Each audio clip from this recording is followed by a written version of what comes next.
I want you to imagine two elephants. Two large elephants. Two large elephants that weigh about 5.5 tons each. And we'll leave those elephants in the room for a minute. I'm now going to do a quiz with you. I want you to pop your hand up if, wherever you live, you can put this item in the curbside recycling. A crisp packet, a receipt, a coffee cup, a piece of cling film, and a toothbrush. So I saw a few nervous hands there. So you've probably got what I'm trying to get at with that quiz. None of those items can go in the curbside recycling. In order to be recycled, they need to be sent off to a specialist recycling plant. If they don't get there, they'll go to landfill. In the UK, only 9% of all of our plastics are actually recycled. And when they are recycled, they're downcycled into a lesser version of themselves. Now, it's facts like this that started me on my zero waste journey. Remember those two elephants? Well, they represent the size of waste that I've managed to save from going to landfill by living a zero waste life for 2 years and 4 months. I'm Charlotte, and together with my friend Anna, I blog about my experience of zero waste living. We've managed to refuse, reduce, reuse, recycle, and rot every piece of waste we've come into contact with, meaning we're sending virtually nothing to landfill every single day. At the start of 2017, we came up with a New Year's resolution. We'd do a full year waste-free. I remember us imagining all the waste we'd ever produced up until that point being sat in a landfill with flies all around it. And then imagining that that waste could just easily be windswept to be amongst the fish in the sea. And then we learnt that that waste could take up to 450 years to biodegrade. And if it had plastic in it, it may never disappear. And honestly, we started to feel sick. Come mid-January, we realized quite how hard living zero waste really was. We needed to use small changes to give us the momentum we needed to make bigger changes. Our smaller changes involved things like taking a tote bag, bringing a bottle, and simply saying no to a straw at a bar. And our bigger changes were things like figuring out what clothes we could wear now. Could we still wear makeup? And how would we shop for food without creating any waste?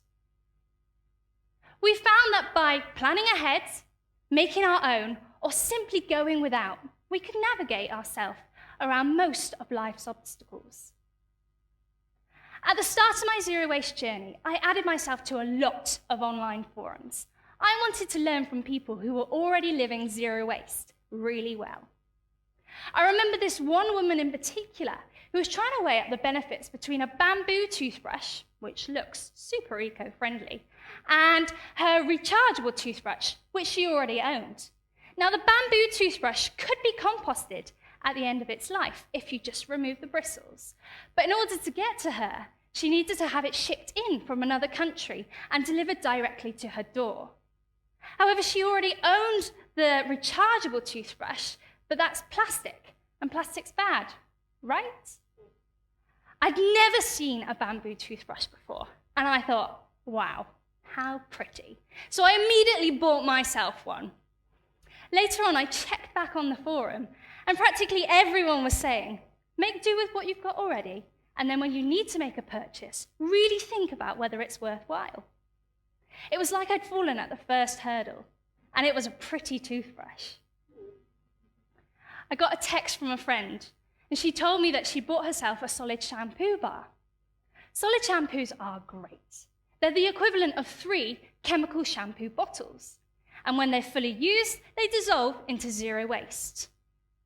When I next saw her, she had a sheepish look on her face, as she admitted to me that that morning she'd gone back to using her chemical shampoo. That's something I love about being a hardcore zero waster. People love to confess their wasteful sins to you to get it off their shoulders. Quietly, I often get asked whether I use a menstrual cup and toilet paper still.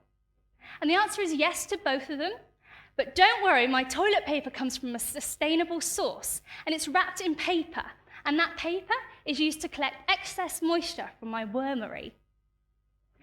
When I was writing this talk, I was asking friends and family what the weirder things I used to do back at the start of my zero waste journey was, that people outside of my eco bubble would think were really weird.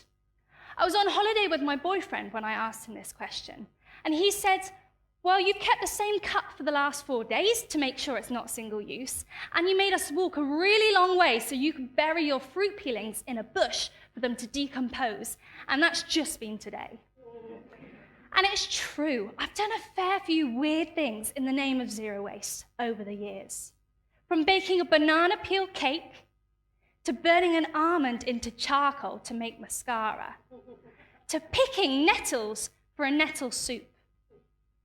But what I've learned over the time is that there's no right or wrong way to be lowering your waste. You don't have to be eating nettle soup. I dedicate my life to supporting individuals, businesses, and schools to lower their waste because I felt firsthand the joys that zero waste living can bring, from saving the planet, eating better, and saving money. But I've also felt the frustration that everything I'm doing is just a tiny drop in a vast ocean, and that ocean is filling with plastic. And when people feel like this, I like to remind them that it's okay to approach zero waste at the correct pace for them, using the resources that they have available for them. For me, I have no dependents, and I come from a privileged background, so zero waste changes were relatively easy. Now, if you're someone who wants to start lowering their waste, I'd suggest approaching it as you would any other habit you're trying to change. Take stock at what you're really good at. Set yourself goals in areas you want to improve in, but make sure those goals push you out of your comfort zone. For me, I'm always out of my comfort zone when I take a Tupperware box to a cafe or a restaurant and have to explain why I want my food in that box. And the final tip is to have an accountability partner. So for me, that was Anna. I got a frantic text off her one day, and she told me she'd just been into a cafe. She'd given them her reusable mug and watched in horror as they made her drink in a disposable cup and pour it into her reusable cup and throw away the disposable one. That's not what I wanted to happen at all, she said to me. But on reflection, she knew exactly what she needed to ask for next time.